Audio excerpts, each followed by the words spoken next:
के मुख्यमंत्री दूसरे कार्यकाल में रहे और लगातार क्षेत्र में विकास के कार्य चल रहे हैं और उन विकास के कार्यों को रोकने के लिए जो यहाँ के क्षेत्रीय विधायक हैं श्री भुवन चंद्र कापड़ी जी ने कई ऐसे आरोप लगाए हैं और अपने को चमकाने के लिए और जनता में दिखाने के लिए कि मैं आपके लिए क्या कर रहा हूँ। और जनता उनसे पूछती है, पिछले इलेक्शन में मैं भी उनके साथ था, जब क्षेत्र में मैं जाता हूँ तो लोग मेरे से पूछते हैं कि आपने विधायक बनाया, उनको वोट दिलवाई, तो आज कहाँ गायब है।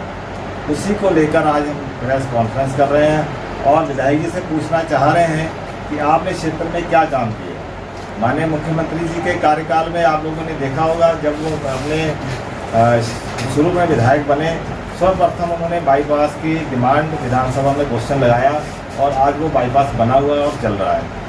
और यहाँ पे नागरिक हॉस्पिटल का निर्माण कराया बाईपास के साथ साथ, और ऐसे अनेक कार्य किए जो आज क्षेत्र की जनता उस कामों को सराहना भी कर रही है और उन चीज़ों का लाभ भी ले रही है।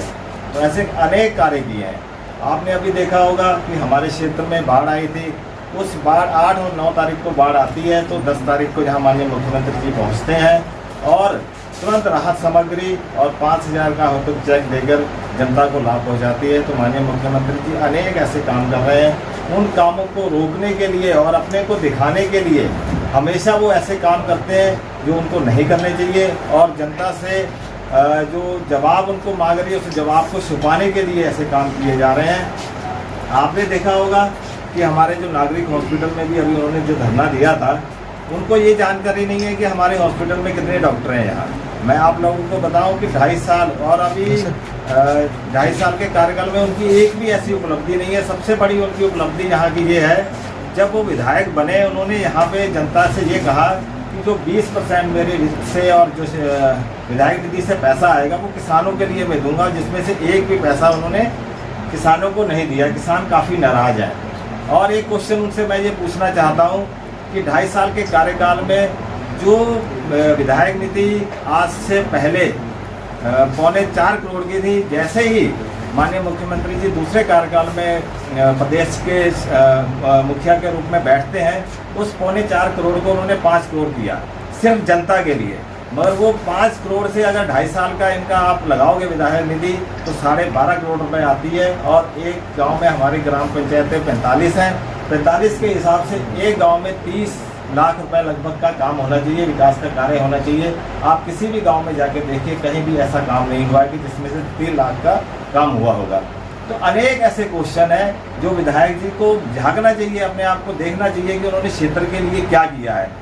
सबसे गंभीर बात, माननीय मुख्यमंत्री जी खटीमा विधानसभा चंपावत से होने के बाद और खटीमा में ज़्यादा टाइम देते हैं, उससे 10% कम भी यहाँ पे विधायक जी रहते हैं।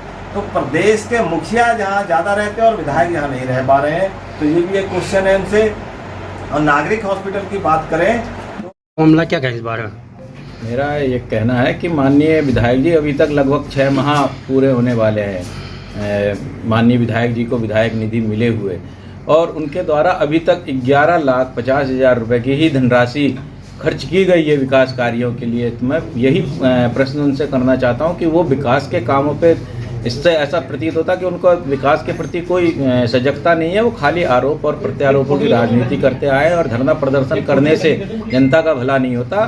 वो अपनी जो निधि 5 करोड़ है उसको लगातार सही समय पे उसका सही सदुपयोग कर लेते हैं। तो मैं समझता हूँ जनता को बहुत ज़्यादा फायदा मिलता है। जैसा कि आपने देखा होगा अभी माननीय मुख्यमंत्री जी द्वारा जब बाढ़ खटीमा में 6 और 7 जुलाई को यहाँ आई, आपदा आई, उसमें तुरंत खटीमा पहुँच करके और जो अधिकारी वर्ग है उसको निर्देशित किया गया कि तत्काल लोगों के घरों तक सहायता पहुंचाई जाए। और उसी के परिप्रेक्ष में आज 24,000 लोगों को खटीमा में अहेतुक राशि 5,000 जो थी वो पहुंचाई गई है।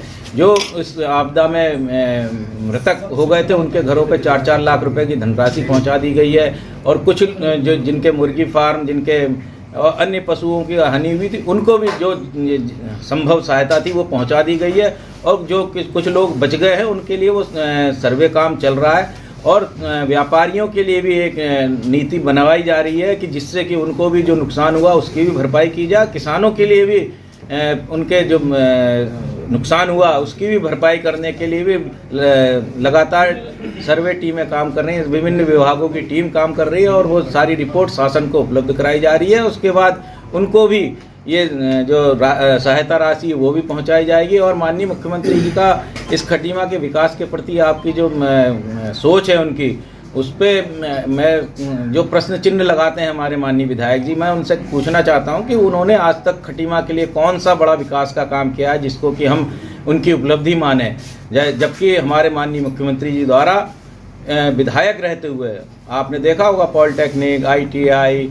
केंद्रीय विद्यालय हो गए और क्या कहते हैं आपका एकलव्य विद्यालय हो गया, बाईपास हो गया, ऐसे तमाम सड़कों का जाल हो गया। इस पूरे खटीमा में उन्होंने करोड़ों रुपए की लागत से खटीमा के चारों तरफ विकास की जो बयार बहाई है, तो वो आप समझ सकते हैं कि उनका कंपैरिजन करने के लिए इनको बहुत मेहनत करनी पड़ेगी और वो मेहनत करें माननीय विधायक जी, ना कि आरोप प्रत्यारोप धरना प्रदर्शन की राजनीति करें।